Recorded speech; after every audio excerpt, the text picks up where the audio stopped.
Bonjour à toutes et à tous, et bienvenue sur la chaîne. Merci de nous rejoindre pour ce nouveau point d'actualité. En ce 12 janvier 2026, nous revenons sur une décision importante prise par les autorités américaines, une décision qui concerne directement les ressortissants algériens souhaitant se rendre aux États-Unis, que ce soit pour le tourisme, les affaires ou des déplacements temporaires. Washington a récemment renforcé de manière significative les conditions d'obtention du visa, en imposant des cautions financières élevées. Il s'agit d'une mesure inédite pour la région nord-africaine, puisque l'Algérie est aujourd'hui le seul pays d'Afrique du Nord concerné par ce dispositif. Cette décision a été annoncée officiellement par le département d'État des États-Unis à travers une mise à jour publiée le 6 janvier 2026. Les autorités américaines indiquent avoir élargi la liste des pays dont les ressortissants sont soumis à un système de caution financière dans le cadre des demandes de visa temporaires. Selon Washington, ce programme vise à renforcer le contrôle des entrées sur le territoire américain et à limiter les abus liés au dépassement de la durée de séjour autorisée. Dans le cas de l'Algérie, cette mesure s'applique aux visas de type B1 et B2. Le visa B1 est destiné aux déplacements professionnels temporaires, notamment pour les réunions d'affaires, les conférences ou certaines négociations. Le visa B2 concerne quant à lui le tourisme, les visites familiales ou encore certains déplacements à caractère personnel. Désormais, les Algériens demandant l'un de ces visas peuvent être soumis à l'obligation de verser une caution financière dont le montant peut atteindre 5 000, 10 000 ou 15 000 dollars américains. Le montant exact de la caution n'est pas fixé à l'avance de manière automatique. Il est déterminé au cas par cas lors de l'entretien consulaire, à l'issue de l'examen du dossier par l'agent consulaire américain. Ce dispositif confère aux agents consulaires un large pouvoir d'appréciation, leur permettant d'évaluer chaque situation individuelle en fonction de plusieurs critères, tels que l'historique de voyage du demandeur, sa situation professionnelle, sa capacité financière ou encore les garanties de retour dans le pays d'origine. En plus de la caution financière, les demandeurs concernés doivent remplir le formulaire I-352, un document émis par le département américain de la sécurité intérieure. L'acceptation des conditions liées à la caution ainsi que le paiement doivent être effectués exclusivement via la plateforme officielle pay.gov, qui dépend du département du Trésor des États-Unis. Les autorités américaines précisent que tout paiement effectué sans autorisation préalable de l'agent consulaire n'est pas remboursable. Les autorités américaines justifient ce programme par la nécessité de mieux contrôler les flux migratoires temporaires en provenance de certains pays. De manière générale, ce type de mesure est appliqué aux pays pour lesquels les États-Unis estiment que le taux de dépassement de séjour autorisé est élevé, ou lorsque les systèmes de vérification et de contrôle des informations sont jugés insuffisants. Dans le cas précis de l'Algérie, le département d'État n'a pas précisé lequel de ces critères a motivé son intégration à la liste des pays concernés. Quoi qu'il en soit, cette exigence financière représente un obstacle majeur pour de nombreux citoyens algériens. L'accès aux devises étrangères étant limité, une grande partie des demandeurs est contrainte de recourir au marché parallèle pour se procurer des dollars.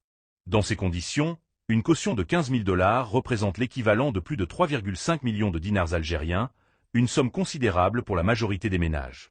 Cette situation crée de facto une sélection économique, réservant l'accès au visa américain aux profils disposant de ressources financières importantes. Il est important de souligner que le versement de la caution ne garantit en aucun cas l'obtention du visa. La décision finale reste entièrement à la discrétion des autorités consulaires américaines. Le département d'État précise également que le paiement de la caution doit impérativement être autorisé par l'agent consulaire, faute de quoi les sommes versées ne peuvent être récupérées. Pour les ressortissants algériens qui parviennent à obtenir leur visa, la caution est automatiquement remboursée si le voyageur quitte le territoire américain avant l'expiration de la durée de séjour autorisée. Le remboursement est également prévu si le demandeur ne se rend finalement pas aux États-Unis, si l'entrée lui est refusée au poste frontalier ou si la demande de visa est rejetée après une autorisation de paiement. En revanche, en cas de dépassement de la durée de validité du visa ou de séjour irrégulier sur le territoire américain, la totalité de la caution est définitivement perdue. Cette annonce intervient à un moment particulier, à moins de 6 mois du lancement de la Coupe du Monde 2026, une compétition co-organisée par les États-Unis, le Canada et le Mexique. L'Algérie étant qualifiée pour cet événement sportif majeur, de nombreux supporters algériens espéraient se rendre aux États-Unis afin de soutenir leur équipe nationale lors des matchs de la phase de groupe, tout en profitant de l'occasion pour découvrir le pays ou mener des activités touristiques et professionnelles. Les nouvelles conditions financières imposées aux voyageurs algériens risquent toutefois de freiner considérablement ces projets. Avec cette décision, l'Algérie rejoint une liste de 38 pays dont les ressortissants sont soumis à un système de caution pour la demande de visa américain. Parmi ces pays, 24 sont situés en Afrique. L'Algérie demeure cependant le seul pays d'Afrique du Nord concerné par cette mesure, ce qui renforce le caractère particulier de sa situation et suscite des interrogations sur le plan diplomatique. Cette évolution relance également le débat sur l'état des relations entre l'Algérie et les États-Unis, ainsi que sur la place de la diplomatie algérienne sur la scène internationale. Certains observateurs s'interrogent notamment sur la possibilité pour Alger d'adopter un principe de réciprocité en imposant, à son tour, des conditions similaires aux ressortissants américains souhaitant entrer sur le territoire algérien. Pour rappel, avant cette décision relative au visa, les États-Unis avaient déjà instauré une surtaxe de 30% sur les produits importés d'Algérie. Il s'agit de l'une des surtaxes les plus élevées appliquées par Washington à un pays étranger, en dehors de l'Afrique du Sud et de la Libye, également concernés par un taux similaire.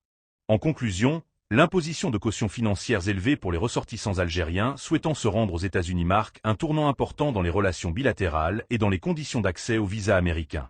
Cette mesure aura des conséquences économiques, sociales et diplomatiques non négligeables et pourrait durablement limiter les possibilités de voyage pour une grande partie de la population algérienne. Nous continuerons à suivre l'évolution de cette situation et à vous tenir informés de toute nouvelle annonce officielle. Merci de nous avoir suivis.